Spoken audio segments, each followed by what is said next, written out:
And hello, good evening, welcome. This is Hot Edition. We're live from Manizabata Desawe Kanda. Also live on 3FM 927 on Facebook. We're also live on 3FM 927 on YouTube as well. This evening here on Hot Edition. Chief Justice's Black Stars visit was private at his own expense.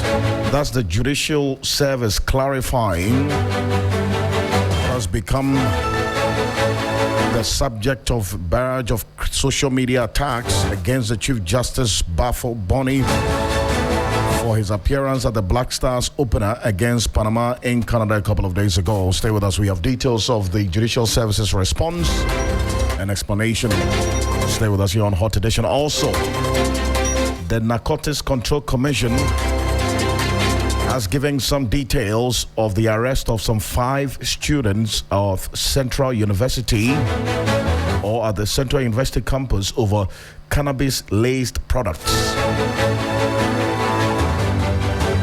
Stay with us. We've got details for you here on Hot Edition on 3FM 92.7 plus.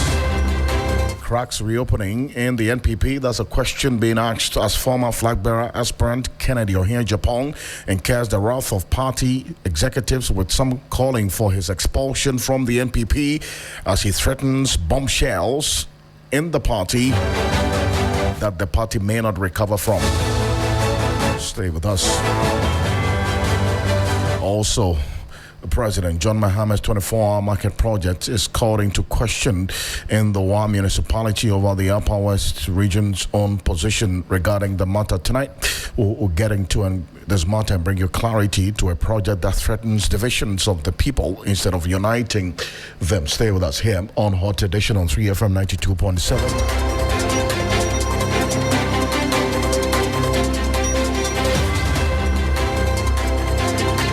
Give you updates of some 3 persons who have been killed, 9 injured as gunmen attack Odome community in the Nkwanta South Municipality. All these and more here on Hot Edition on 3FM 92.7. I am Alfred Okansi. Welcome.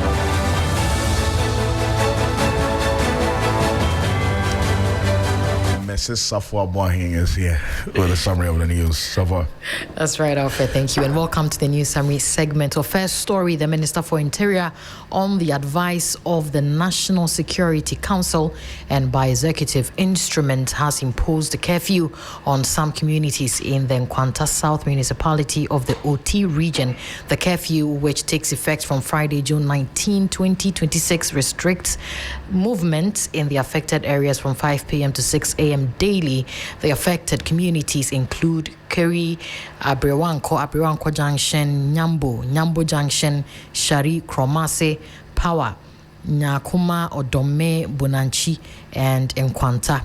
Now, away from that, the Narcotics Control Commission, NARCOC, has arrested 5 students of Central University during a targeted operation on campus over the alleged involvement in the sale and distribution of cannabis and cannabis-infused products. The suspects, who are level 100, level 300, and level 400 students, were picked up following intelligence gathered on illicit drug activities within the university community. And to the Ashanti Regional, where the lawyer for the Ashanti Regional Chairman of the New Patriotic Party, NPP, Bernard Entwibu-Esiako, popularly known as Chairman Wontumi, says he will apply for the rescheduling of the July 3 judgment date in the ongoing Samraboy illegal mining case. Samuel Atachia argues that it would be unfair for the court to proceed to judgment following the recent change in the defense team's legal representation. Away from that, Ghana's economy expanded by 6.4% in the first quarter of 2026, according to the latest data released by the Ghana Statistical Service.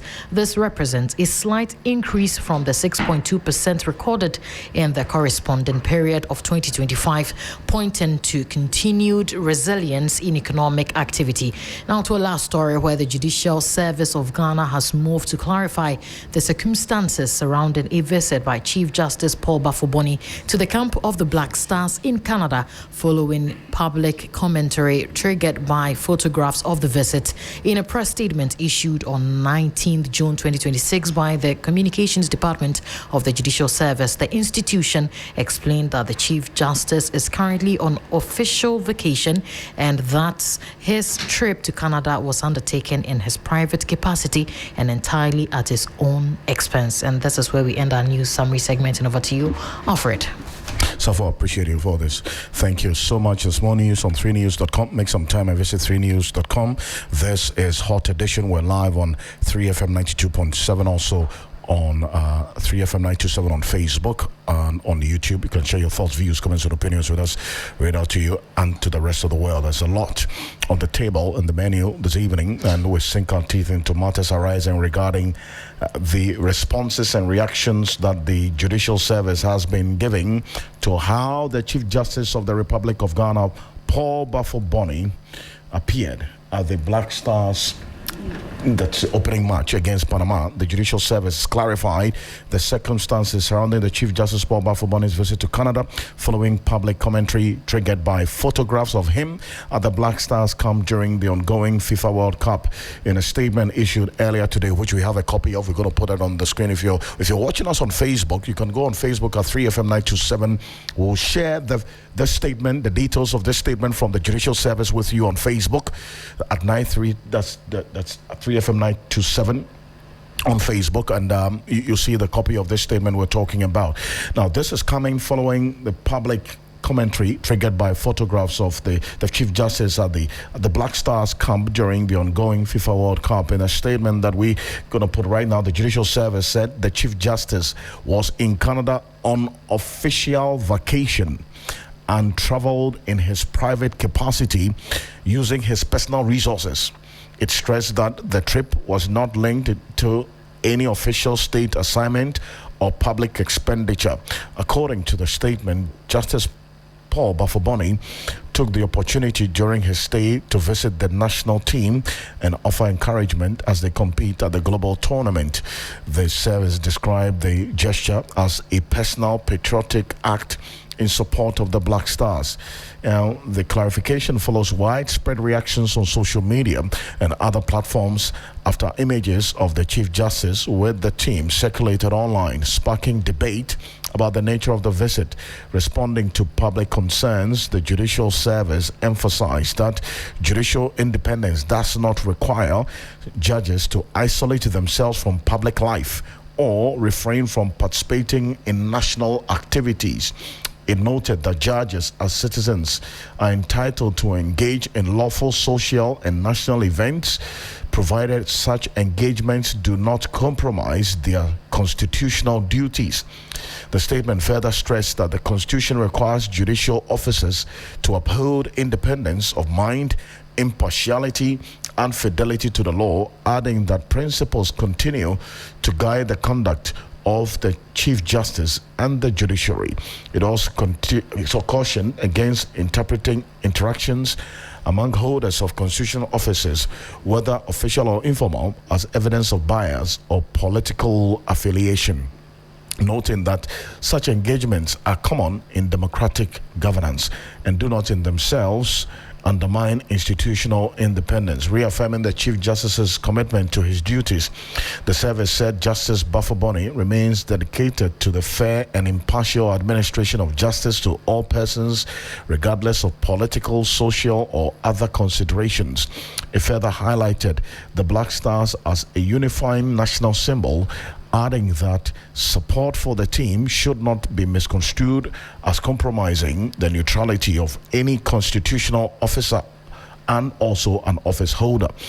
The Judicial Service urged the public to replace that particular position and perception about its service, that's the office holders and service personnel, as a matter in proper context and disregard what is described as unfounded interpretations of the Chief Justice's visit, reaffirming its commitment to maintaining public confidence in the judiciary through integrity, independence, and adherence to the rule of law. So it's a pretty long statement giving some detail as to exactly how the Chief Justice Paul Bafoboni appeared at the Black Stars opening game against Panama 2 days ago, which generated some public reaction and also commentary on social media.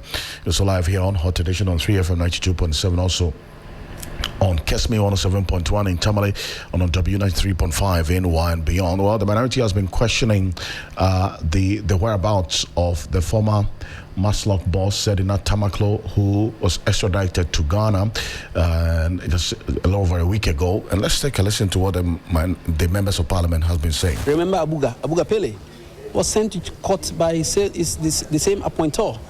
So Sedinam too is going to follow suit. If he's able to appeal or do what we are hearing and exonerate herself, fine. If he cannot, she goes to serve. She has plans to appeal. That is what the same minority are telling you. She's appealing. Everybody in this country, I said that, look, let's leave people who have indulged in criminal acts after being appointed to face the laws of this country. Let's stay away and allow the judicial system, the Attorney General, and the prosecutors to deal with the case. She has been convicted. They say she's under custody. Whether she's at Nsawam or she's in the house, it depends on what he has told the government or told the security agencies, and they have allowed him to go to wherever they have put him. We don't have authority over that. Away from... Well, you have some members of parliament, that's the majority in parliament. Let's hear from the minority, who are also asking questions about the whereabouts of Sedina Tamaklo, and that's what the majority was responding to. But these are the concerns of the minority regarding the matter of the whereabouts of Sedina Tamaklo and why they believe that some clarity needs to be given. We are having an accountable democracy where you expect government to provide full details in terms of where she was received, where she has been sent to, exactly who received her, and then the details as to whether she's in there to serve the full sentence as we have her convicted by a court of competent jurisdiction.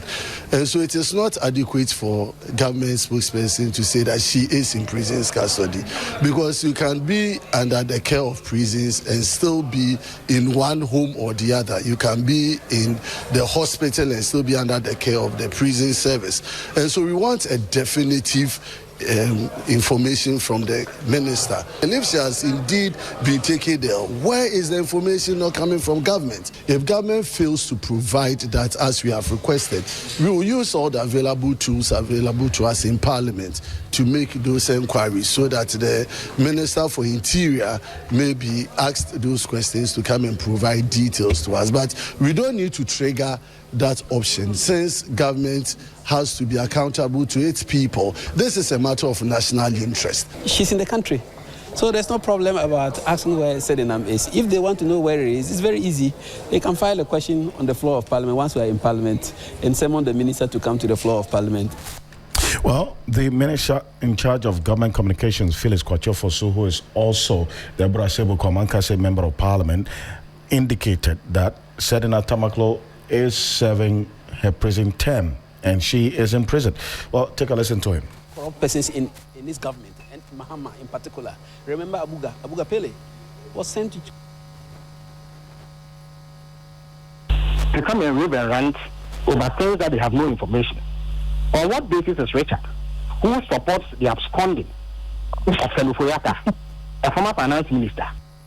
He is not under any house arrest. If Frank Lukujo tells you that, he is not telling you the truth. Let him name the so-called top government official who told him that. Then we'll have a discussion. But as of now, he is under prison custody. And as and when the prison authorities are, they will speak to you. I think that is what we need to do. So that's Phyllis Kwachofosu. There is a minister in charge of government communications responding to the fact that Sedina Tamaklo is in prison. Well, the minority is still asking questions about clarity on exactly where she is. We'll get a lot more into that as we go on here on Hot Edition on 3FM 92.7. But former Ascent Central Member of Parliament Kennedy Ohene Japan has launched scathing attacks on some members of the NPP, including the Bono Regional Chair, Kwame Bafo, popularly known as Abronya DC. and warned that he could spill the beans on the issues within the party. Kenneth Japong also criticized both the NPP and the governing NDC over the 12-year delay in completing the 500-bed Afari military hospital project in the Ashanti region. His comments have triggered fresh controversy within the party, culminating in a petition to the NPP leadership. The petition, dated June 18 and submitted by Charles Opoku, Deputy National TESCON Coordinator of the New Jabeng South constituency, accuses Kenneth Japong of repeatedly making public statements that undermine fellow party members and contradict official party position. Addressed to the NPP General Secretary, the petition is calling for disciplinary action against the former lawmaker and former flag-bearer hopeful of the NPP, Kenneth Japong, describing his comments and conduct as a recurring parting that threatens party cohesion as the NPP begins preparations for the 2028 general elections. But first, let's take a listen to the remarks by Kenneth Japong that has sparked the outrage among sections of the NPP members.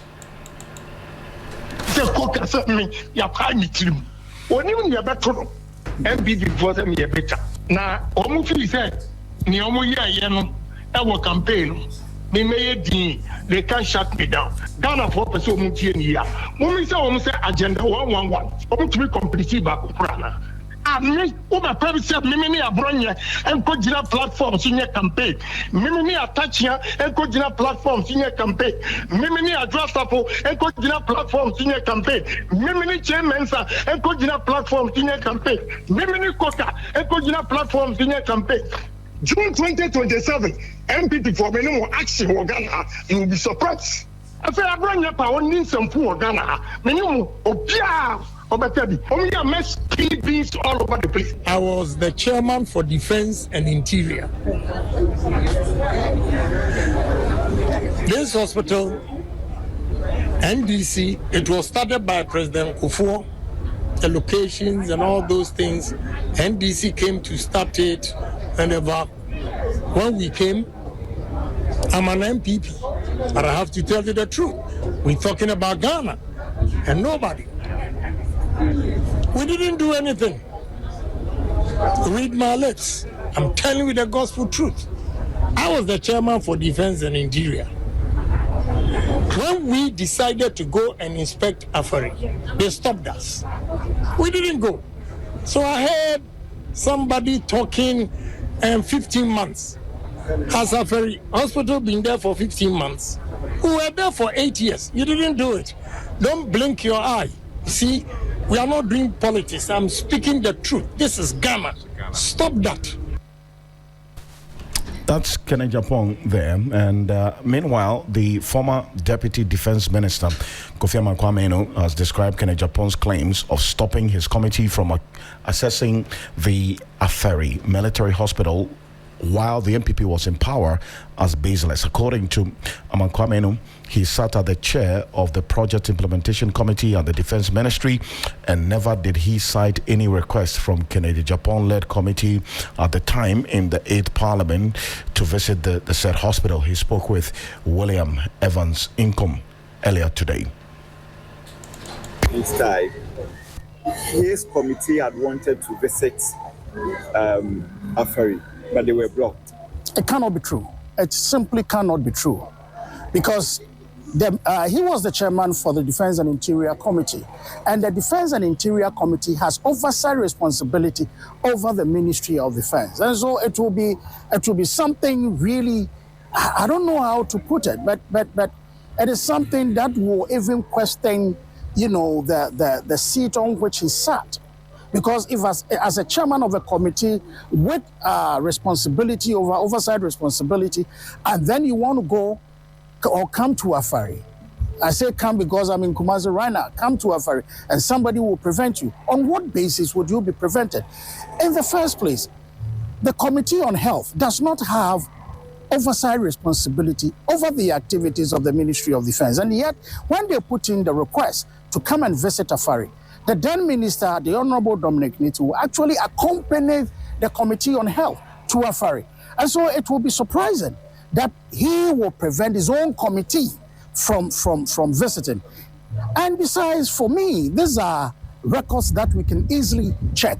Because if you want to visit anything as a committee, you write to the ministry that you want to visit. And so the ministry has records. I know the Ministry of Defense has records. People can go and check.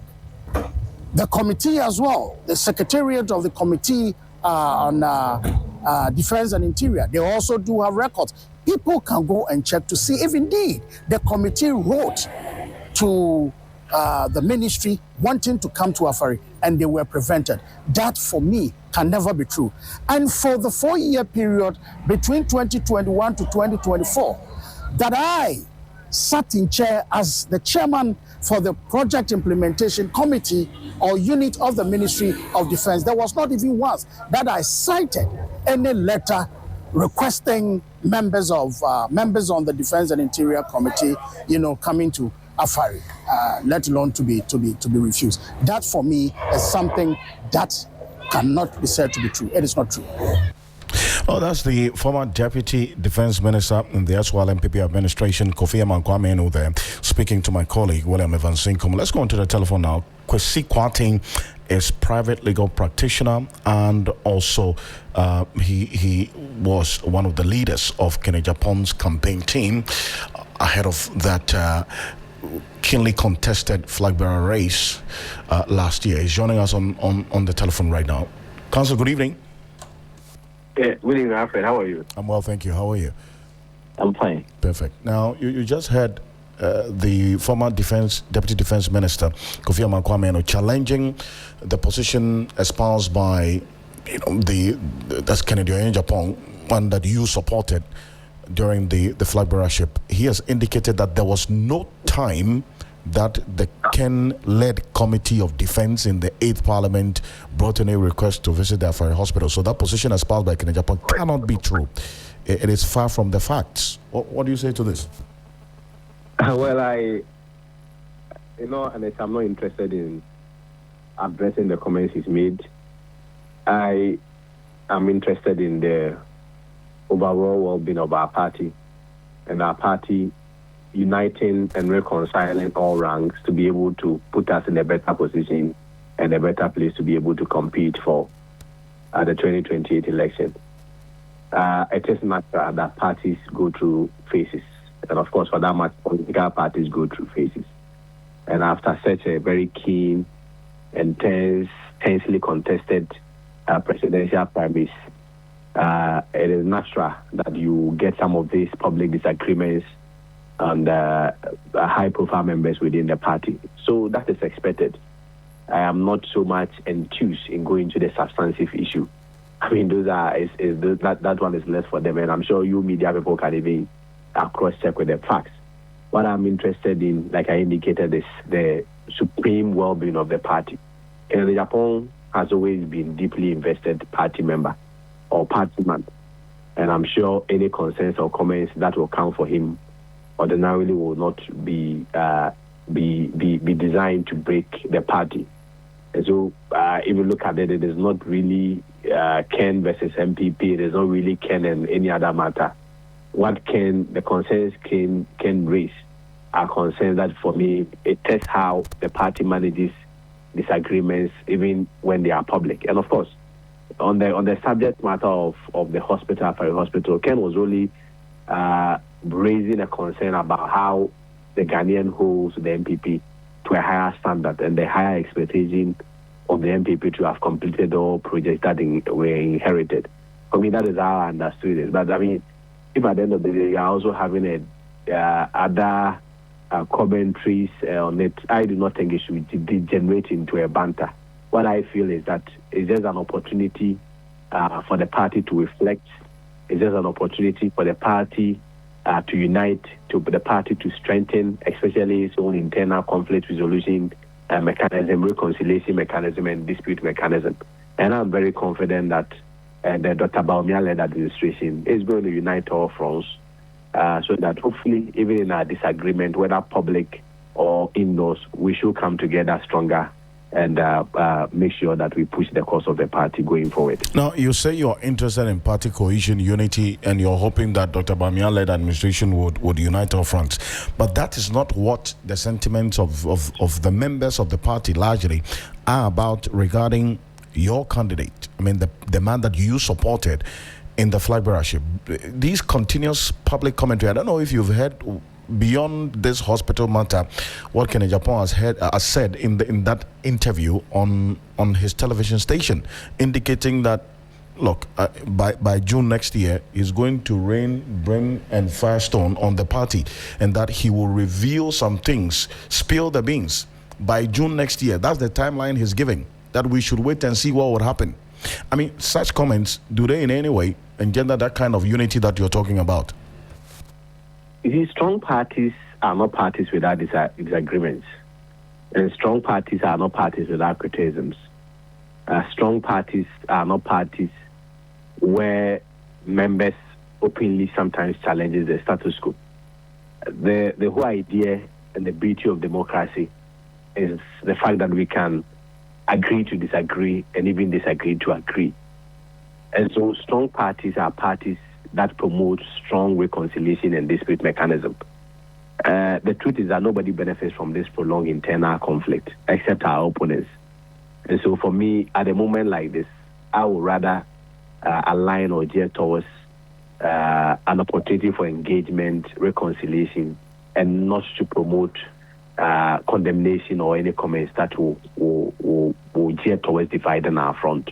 And like I indicated, I am confident that even Kennedy Japan himself, the leadership of the party, and especially our flag bearer, all of them will sit and smoke the peace pipe. And I'm sure some of these comments will not even get there. I mean, this is a gentleman who probably may be expressing, some degree of frustration, occasion or coming out from how things went south or how things went bad, and of course how his personality supposedly was attacked during the internal presidential primaries, and how he felt probably it has not been dealt with as of now. And so it is natural for such comments to come, but I mean, it's just an expression of concerns so that we can all reflect and indeed press the buttons and make sure that our reconciliation efforts and reconciliation mechanisms is actually harnessed and deepens. That's how I construe whatever has happened, not necessarily somebody going to destroy the party. He's a deeply invested party man and will not do anything ordinarily to destroy the fortunes of our party. I see. Well, that is not the position of at least one member of your party. I'm talking about the Deputy National TESCON Coordinator for the New Japan South constituency, one Charles Opoko. I'm sure you know him. Now, he says whatever Kennedy Japan is doing has nothing to do with smoking the peace pipe. That peace pipe cannot be smoked the way he's talking. And that's why he has petitioned the General Secretary of the party for disciplinary action to be taken against Kennedy Japan, or he should even be expelled from the party. That is what he is asking for. I know Charles Opoku, and I want to judge his comments holistically from the time the primaries was on, and how disrespectful he was to Kennedy Japan and those of us in the Kens camp. I would want to waive any invitation to respond to any comments that had come to him. It is within his right to write any petition against any individual whatsoever believes. We can only wish him the best and hope that he achieves whatever he wants. But I'm not interested in that. I'm a lawyer. I understand the basis and situations where sometimes you become mechanical about the law and you opt for the litigation route. I am also aware that even outside litigation, there is also always an opportunity for alternative dispute resolution. And I believe that matters like this, these are internal issues and requires internal solutions and internal mechanism. I don't think I would want to be the one who make commentaries on somebody who is just chasing clout using the situation. I don't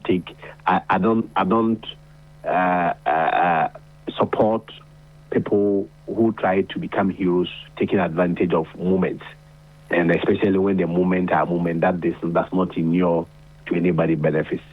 I'm confident that the true party leadership are more capable in terms of addressing some of these concerns, which supposedly on the outside may appear as a setback, but for me is an opportunity for reflection, is an opportunity for reconciliation, and is an opportunity to strengthen the cause of our unity. Would you agree with anybody who asked the party leadership to sanction Kenneth Agyapong, apply disciplinary measures for his comments? I feel that will be a bit premature. We are a party that believes in the principles of democracy, and we're a party that believes that people can vent and bring out their disagreements with the party, and we shall respect all opinions. We are a party that also believes in structures. We are a party that also believes in discipline, and we are a party that has leadership. And I'm sure consequential decisions relative to the current moment and the current happenings are within the purview of the party structures and the party leadership. And I'm not sure any person could just get up and say sanction A, B, C, D. I mean, that will indirectly mean that we are being dismissive of the concerns that were also raised. And I'm not sure ultimately it benefits anyone in the party. So we should be very measured, and we should be very tactful in terms of our approach to addressing our concerns. It depends on how we see it, whether we see a half full glass as half empty or half full. I see it as a good opportunity to reflect, especially now that we are now into 2028. We can do better, unite our fronts, and hopefully we should be able to come back stronger. Mr. Kwarteng, thank you for joining us. Thank you, Alfred. Kwesi Kwarteng is former spokesperson of Kennedy Agyapong in the flag bearership of the NPP. That race last year, that Kennedy Agyapong was defeated by Dr. Mahmoud Bawumia, who is the flag bearer of the NPP going into election 2028. Well, there's a statement that's just come through from Dr. Brian Agyapong, who was also in that race, seeking to lead the NPP as its flag bearer, but lost. He was actually a surprise candidate in that race, where many people did not see him coming and winning that particular number of votes. But there you have it. Well, he has waded into the matter of Kenneth Agyapong's statements, or the comments that I just played to you, and how it borders on party unity. Sixtus Don Ulo is here with a statement from Dr. Brian Agyapong. What does he say? Let me take you straight to the fourth paragraph. It says that I have followed with concern the recent remarks by Honorable Kennedy Agyapong and his threats of action against the party and against certain individuals. Ken is a son of the party, a man whose energy, resources, and loyalty over decades cannot be questioned, and whose voice carries weight across our grassroots. It is for that very reason that I urge him respectfully but firmly to lower the temperature and to lend his considerable influence to the work of healing rather than division. And now, Alfred, let me take you back to the second paragraph, the third paragraph. Our party suffered a painful defeat in 2024. The single most important task before us between now and 2028 is to rebuild, reunite, and return to power. Nothing, no grievance, no provocation, no personal quarrel can be allowed to stand above that mission. Every day we spend fighting one another is a day we hand freely to our opponents. But even in all of that, calling for restraint and urging all to be united, he says that we must also understand the pain with which Mr. Ejapong speaks. And that I take you to another of the paragraphs. He says that, let me be candid about the source of his hate. When it is real, not because it is real, I beg your pardon. During and after the contest, a few voices around the flag bearer and even my own camp directed disrespect and sometimes insults at Honorable Ejapong that were unworthy of our tradition. Many of us wished those individuals had been restrained and wished our elders had moved more swiftly to call them to order. That wish was legitimate. And so he goes on to say that in all of these, the most important thing is to put party first and to ensure that everybody is working for the unity of the party. And for that, I take you to the last but one paragraph. It says that, so I appeal to Honorable Kennedy Ejapong, to his supporters and to mine. Let us lay down the weapons of internal warfare, action the verb unity, and let us close ranks behind us, our flag bearer, so that in 2028, we restore the new patriotic party to the service of the people of Ghana. So these are the words of the man who is always the lone voice calling for peace in the party. Absolutely so. And it's coming at a very interesting time, is it not? I mean, a time that there's already a petition for disciplinary action to be taken against Kennedy Ejapong. 6 to Donalo, thank you. Thank you so much. This is Hot Edition. We're live on 3FM 92.7, also on 3FM 97 on Facebook and on YouTube. We'll take you to Nkwanta South. Some violence, fresh violence there has led to the death of 3 people, unfortunately. Stay with us. We'll give you some updates after this quick break.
Welcome back.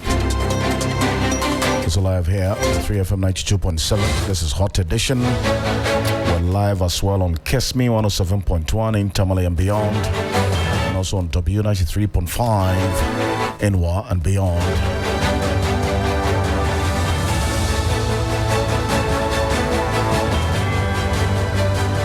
Before we get into the matter of that incident, that is the fresh violence in Nkwanta South, the Narcotics Control Commission has arrested 5 students of Central University during a targeted operation on campus over their alleged involvement in the sale and distribution of cannabis and cannabis-infused products. The suspects, who are level 100, level 300, and level 400 students, were picked up following intelligence gathered on illicit drug activities within the Central University community. According to preliminary investigation, the students were allegedly engaged in the production and sale of cannabis-infused ice cream, sobolo, toffees, pepe, and eggs, while also dealing in raw cannabis. and they also had egg and pepper, what is popularly known as Kosiane Meko infused cannabis. Now, the operation uncovered quantities of the suspected substance, which have been seized for forensic examination as part of ongoing investigations. Narcotics Control Commission officials have reaffirmed their commitment to combating drug-related activities in educational institutions, warning students against involvement in the trafficking and consumption of narcotics substances. Now, the arrested students are expected to assist investigations as authorities work to unravel the full scope of the operation, identifying additional persons connected to the trade and prosecution. Richard Commando is joining us. He's a security analyst and fraud and risk consultant. We have two issues to engage him on, but Mr. Commando, thank you for joining us. You're welcome. Now, first off, we're just getting this information from the Narcotics Control Commission regarding the arrest of some 5 students of the Central University. We understand this was a targeted operation on campus over the alleged involvement in the sale and distribution of cannabis and cannabis-infused products. We're talking about cannabis-infused ice cream, sobolo, toffees, Kosiane Meko. I mean, like egg and pepper infused with sobolo and so on. I mean, this we understand, according to the Narcotics Control Commission, is going on in a number of tertiary campuses. I mean, how concerning is this for you? Definitely it's concerning and it's very alarming. And I'm aware it has been an operation they have engaged themselves in for some time. So I'm happy they have made some level of arrest. If they continue with the investigation, I believe they should keep this as quickly as possible, because the undertones are not looking good, particularly within the campuses where you expect students to go and learn. And some people have turned it into drug peddling schemes for which they want to mess up with our students. Beyond just the targeted crackdown, with what has happened now at Central University, obviously it's going to be a signal to the others who are doing same on the other university campuses. How do you expect the strategy to be like going forward? No, we were of the view that they should add some of the secondary schools, because some of the secondary schools are also becoming so notorious for drug peddling and students using drugs, which is leading to some level of misbehavior and some other antisocial tendencies. I want to believe that the model they use at Central University, if they apply it to all the other universities, undercover operations such as this will last for a very long time. But if they adopt the same strategy, I believe they will get the results they are looking for.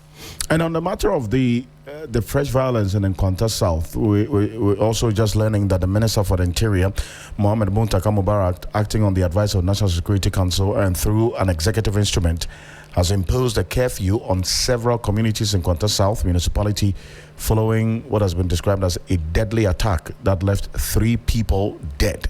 9 others have been injured as well. The affected communities are Keri, Abrewanko Junction, Nyambo Junction, Shari, Kromasi, Power, Nyankoma, Odomi, and Nkwanta as well. I mean, the Nkwanta area has a history of this violence. And what does this study with this latest that has led to the death of 3 people as we speak? I'm a little bit worried because it keeps on reoccurring. And I think the police will need to reinforce some of the proper law enforcement operations to be able to curtail the reoccurrences of some of these deadly attacks on innocent people. I wouldn't be surprised if the police make arrests, but it is true that this particular one and many of the ones that happened in the past has left to devastating effects on the affected communities. And we will need to do more in terms of law enforcement in curtailing some of this violence. Beyond the curfew, from where you sit, what should be done? I mean, to ensure that the chiefs, the traditional leaders, the people themselves also take up that responsibility of ensuring some level of peace. Engagement, continuous engagement is key. People being held accountable is also key. Perpetrators being brought to book is also key. Continual law enforcement exercise within the area will ensure that they will minimize the effect of some of the attacks, or they will curtail it at all. Other than that, curfews are short-term measures to ensure that law enforcement has taken a grip of the police. Until that is done, then the curfew will have to continue for some time. So, Commander, appreciate your time on this. Thank you. Richard Komado is a security analyst with his thoughts on the latest development from the Minister of the Interior, acting on the advice of the National Security Council, and through an executive instrument has imposed a curfew on several communities in Nkwanta South Municipality following a deadly attack that left 3 people dead. If you go on our Facebook page at 3FM927, we're showing you videos of this unfortunate development, and then also we've shown you the captured bodies of these persons who have died. We blurred them, and viewer discretion is advised. But then again, this is the rather unfortunate development that we're getting from the Nkwanta South Municipality. The curfew takes effect from Friday, June 19, 2026, and will be enforced daily, 5 p.m. to 6 a.m. until further notice. And in a statement, the government urged chiefs, elders, opinion leaders, youth, and residents in the affected areas to exercise restraint and embrace peaceful means of resolving their differences. Authorities also announced a total ban on the possession and carrying of arms, ammunition, and other offensive weapons within the affected communities. Security agencies have warned that anyone found in possession of such weapons will be arrested and prosecuted in accordance with the law. So that's the latest from the Nkwanta South area. Away from that, pupils of the Tendamba Primary School in WA have begun studies in a new and improved learning environment after being relocated from their former school, whose over 70-year-old structure was demolished to make way for the construction of the government's proposed 24-hour economy market. Correspondent Ibrahim Wangara visited the new school site and has come through with this report. For years, learners of Tendamba Primary School in WA learn under a school structure that has stood for more than 7 decades. The aging building, which had become a familiar part of the community's history, was recently demolished to pave the way for the construction of the government 24-hour market. While saying goodbye to the old classrooms was emotional for some, the learners have found a new reason to smile. They have been relocated to a newly established Tendamba Model School, where they are now studying in spacious classrooms fitted with modern furniture and improved learning facilities. Excitement was evident on the faces of some of the children as they settle into their new classrooms. Education officials say the new facility is not only providing a better learning atmosphere, but also expected to encourage more parents to enroll their children in school.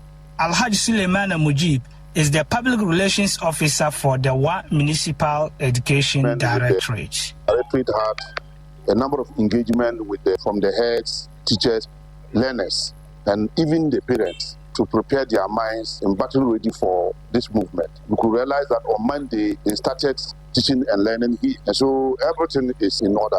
As you have entered the classrooms, it's an eye sure that the classrooms are spacious enough and they are not fully occupied. Once we get enrollment, for the meantime, the classrooms are able to accommodate them. The Municipal Chief Executive for WA, Nura Issa Danwana, who visited the place to have first-hand information, interacted with learners and school authorities, reassuring them that the relocation was only the beginning of broader improvements. We have upgraded the school from Tendamba Primary School to Tendamba Model School. We have upgraded the structures to merit a model school standard. The classroom has been tiled, sealed, and then we have ceiling fans in the classroom. We will be constructing a 12-unit classroom block here. That will be having a computer lab, a science lab, and so many other facilities that befit the status of a model school. That's the development there, but let's go on to the telephone lines now. Jimpei Nana Kadiri is a secretary to the overlord of the Wala traditional area. That's the Wana. He's joining us on the telephone. We'll have a conversation on this shortly, and we'll get some thoughts and views and comments on this particular development. And then also, we've been joined as well on the telephone by the MCE for the area. Honorable, good evening. Thank you for joining us. Good evening. Thank you too for having me. Alhaj Nura Isa Dawana, did I get it right? Perfect. Right. Perfect. I mean, what's the fact surrounding this demolition and construction of this 24-hour market, which led to this decision to demolish this 70-year-old structure and relocate the students? Oh, thank you very much for giving me the opportunity. I think somewhere last year we had a letter from the local government, Minister of Local Government, Chieftaincy and Religious Affairs to allocate or site land for the construction of this particular market, and we're to give some requirements and specifications of the scope of the market were given to us. So at the letter, we were supposed to have engagement with various stakeholders, including the traditional rulers. So looking at WA and its peculiar situation and our previous experience with regards to certain of markets, and for here, the numbers are always the custodians of the land, and being the one being the head or the overlord controls everybody, including the Tendamba. So we went to WANA to inform WANA that government has given us an opportunity to have one of the 24-hour economic markets. But this is our problem. Then after the narrations, WANA also call all the other stakeholders together and task the Tendambas to look for a suitable site for the special given. Then this team, together with the assembled technical team and then the consultants, went around scouting for a place for this particular market, because the specification is we should be able to get between 4 to 5 hectares of land for this particular market, because we are getting the model 1, which is the biggest model, that's the metropolitan status. So after that, they searched, and then it was one of their rounds, they identified that they couldn't get a place, but Ndamba was a suitable place because, one, the land has already been encouraged by market women who sell tomatoes and other ingredients around this particular place. And even some people also place containers and other things, and they have already encouraged on about at least 1/3 of the land has been encouraged by squatters. They realized that that place could be a very viable area. And again, they also realized that the school is collapsing, because the school used to have a population of about 1,200 people previously, but their current population as such now is 243. They also realized that the school has not seen renovation for so many years. And again, the school has been nicknamed Bindakolo School, because Bindakolo means fecal matter. That is physics, because it is somewhere people come to defecate a lot around this place. Even coming into office as MCE, I've had a very difficult task in dealing with this patient. I've cleared the place severally, put streetlights on this particular place, but because it has been there and the place has been tagged with this bad name, people still do a lot of bad things around that place. Notwithstanding that, we realized that there was no any other suitable place. And again, the school is a primary school that is separated from its junior high school. It's about 500 meters away from its junior high school. And we also realized that the classrooms were very empty, because the school is having 5 classroom blocks, and the school was only occupying 2 blocks, and the remaining 3 blocks were locked up. They were not being used. It was only 1 block. The school feeding caterers were using one of the blocks, half of it, and then the 2.5 were empty and locked up. We went to the junior high school. We realized that they were also having 6 empty classroom blocks, because it is the primary school that feeds the junior high school. And because the enrollment has reduced at the primary school, that has affected the junior high school.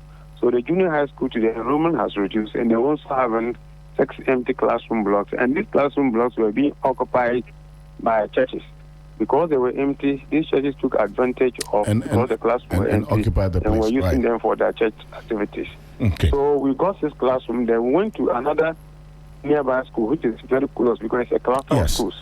Noria and Noria too. They were also I'm sure another extra 6 classroom blocks. So we realized that we could easily relocate this particular school, and that will pave way for us to be able to construct a 24-hour economy. Great, and that's what you've done now. And I appreciate the detail. I appreciate the detail that you've given to us. Thank you so much. Alhaji Nora Isa Dawana is a chief executive officer. That's a municipal chief executive officer of the WA Municipality. Thank you very much for joining us. And this is Hot Edition. Andrew Sifabanfo is standing by with the latest in the world of sports.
Hello, good evening, and welcome to the sports segment here on Hot Edition on 3FM 92.7. My name is Andrew Sefa Pamfo. Let's start off from the camp of the Black Stars, where defender Jerome Opoku has relived his World Cup debut against Panama, expressing his delight.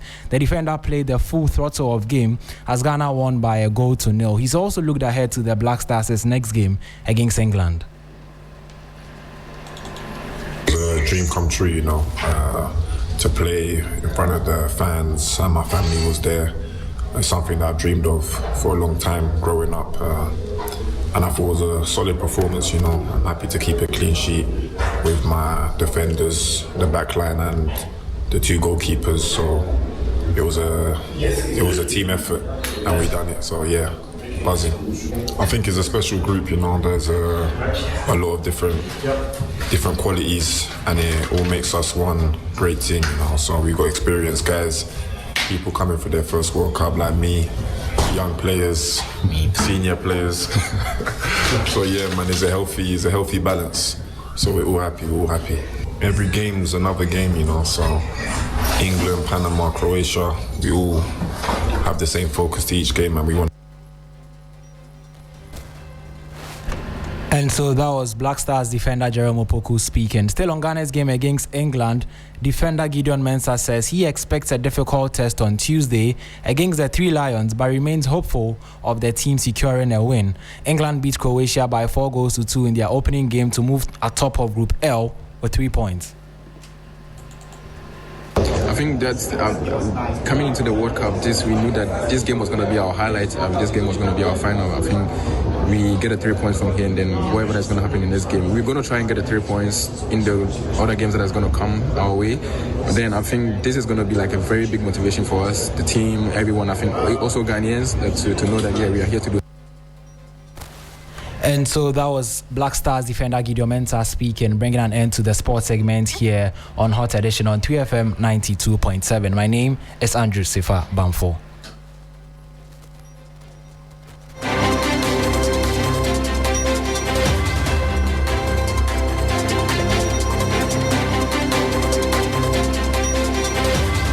Thank you so much, Andrew. You can find more on 3 Sports social media handles as I bring you the expert analysis, professional coverage of the ongoing Black Stars participation in the World Cup.